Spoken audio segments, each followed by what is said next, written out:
Shukria Bityq.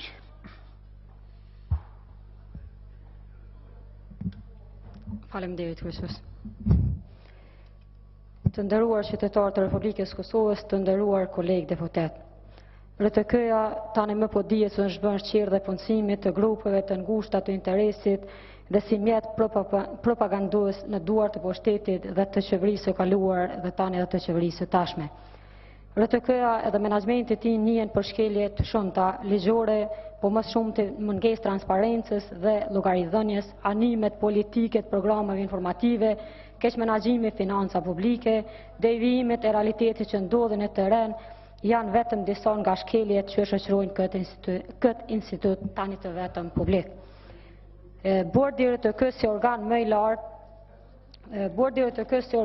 duhet të fillojë të ushtrojë funksionin e vet mbikëqyrës dhe të adresojë shqetësimet e ngritura në veçanti nga sindikata punëtorëve dhe redaktorëve të RTK-s për të dhënë fund shkeljeve ligjore dhe ndërhyrjeve në pavarësinë editoriale të këtij institucioni. Themeluesi i RTK-s është Kuvendi i Kosovës e jo partitë politike, në të cilën po trajtojnë këtë institucion si të ishte pronë e tyre private, duke bërë ndërhyrje të vazhdueshme dhe të drejtpërdrejta në politikat e redaktuese të këtij institucioni.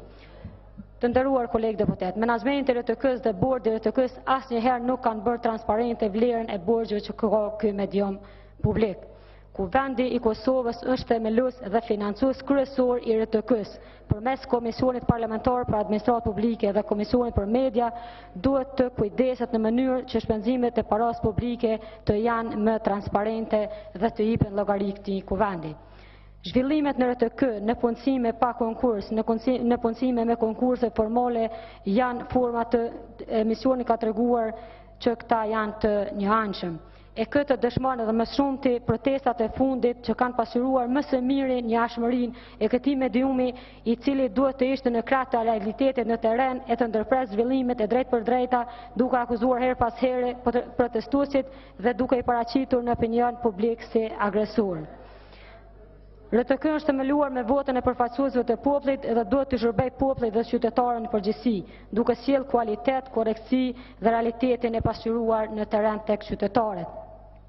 Por këtu ndodh e kundërta. Ajo që ne shohim në televizionin në RTK është vetëm zëri i partive të caktuara politike dhe i personave të caktuar të publik. Televizioni publik i Kosovës së fundi nga punëtorët e vet po akuzohet për cenzurë, propagandë, anim politik në favor të partive të caktuara dhe për transmetim të lajme sipas poroësisë së zyrtarëve më të lartë. E kulmi të gjitha këtyre të nderuar kolegë deputet dhe të nderuar qytetarë të Republikës së Kosovës është largimi i punëtorëve të sindikatës së RTK-s nga puna pa asnjë arsye. RTK shkarkon redaktorin Halilin dhe sindikalistin Hoxha për shkak se sipas mediumit publik shkeljet e vazhdueshme të kontratës. Dhe është tepër banal arsyetimi i këtyre vendime. Drejtori i përgjithshëm i RTK-s, Mentor Shala, ka marrë vendim që të shkarkojnë nga puna Fadil Hoxhën dhe Arsim Halilin. Hoxha është kryetari i sindikatës favor të RTK-s, ndërsa Halili është zëvendësi i tyre.